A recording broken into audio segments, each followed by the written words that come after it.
ଏବେ କୋଉ ଭଳିଆ ଶୀତ ପଡ଼ୁଛି କହିଲେ। ଏଇ ଶୀତ ପାଇଁକି ପିଲାମାନଙ୍କୁ ଥଣ୍ଡା ବି ଛାଡ଼ୁନି। ମୋ ପୁଅକୁ ଯେ 2 ମାସ ହେଲାଣି ଥଣ୍ଡା ହିଁ ଛାଡ଼ୁନି। ସେଥିପାଇଁ ସେ ଚୁଟି ହିଁ କାଟି ପାରୁନି, କାହିଁକିନା ଚୁଟି କାଟିଲେ ପୁଣି ମୁଣ୍ଡ ଧୋଇବାକୁ ପଡ଼ିବ।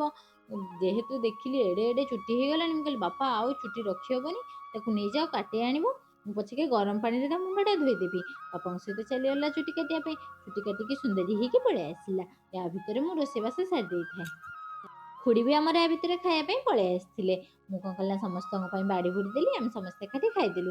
ମୁଁ କହିଲି ଯେହେତୁ ସନ୍ଧ୍ୟାବେଳଟା ଆଜି ଗୋଟେ ଶୀତ ଦିନ, ସନ୍ଧ୍ୟାବେଳେ ତ ଯେମିତି ହେଲେ ଛଣାଛଣି ଖାଇବାକୁ ଇଚ୍ଛା ହୁଏ। ବାପାଙ୍କୁ କହିଲି ବାପା ଆଜି ଟିକେ ପନିର ଆଣିବ ତ ପନିର ପକୋଡ଼ା କରିବା।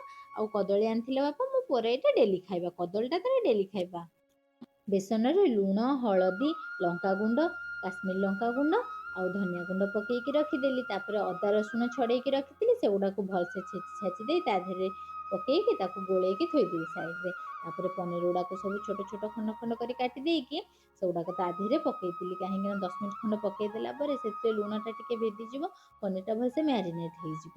ତାପରେ ତେଲ ଏପଟେ ଗରମ କରିକି ରଖିଦେଇଥିଲି ମିଡ଼ିୟମ୍ ଆଞ୍ଚରେ। ପନିର ଗୁଡ଼ାକୁ ସେଗୁଡ଼ାକ ସବୁ ପକେଇକି ଛାଣିଦେଲି। ଏଣେ ଛାଣିଲା ଭିତରେ ସେପଟୁ ଡାକ ପଡ଼ିଲାଣି ଯେ ଆରେ ହେଲା ନା ନାହିଁ, ହେଲା ନା ନାହିଁ। କହିଲା ଆରେ ନଉଛି ରୁହ, କାହିଁକିନା ସେପଟେ ବିଟ୍ ଲୁଣ, ଲଙ୍କା ଆଉ ଟମାଟୋ ସସ୍ ଧରିକି ବସା ହେଇଯାଇଛି। ମୁଁ କହିଲି ହଁ ହଉ ନଉଛି ରୁହ। ତାପରେ ଛାଣି ଛୁଣିକି ନେଇକି ତାଙ୍କୁ ଦେଇଥିଲି। ମା, ଇଏ ଆଉ ପୁଅ 3 ଜଣ ଯାକ ବସିକି ଖାଇ ଦେଇଥିଲେ। ଆମ ବାପା ଯେହେତୁ ଗାଧୋଇବା ପାଇଁ ଯାଇଥିଲେ, ବାପାଙ୍କ ପାଇଁକି ଏକ୍ସଟ୍ରା ରଖିଦେଇଥିଲି ଇଆଡ଼େ। ବାପା ଆମର ସନ୍ଧ୍ୟାବେଳେ ଗାଧାନ୍ତି।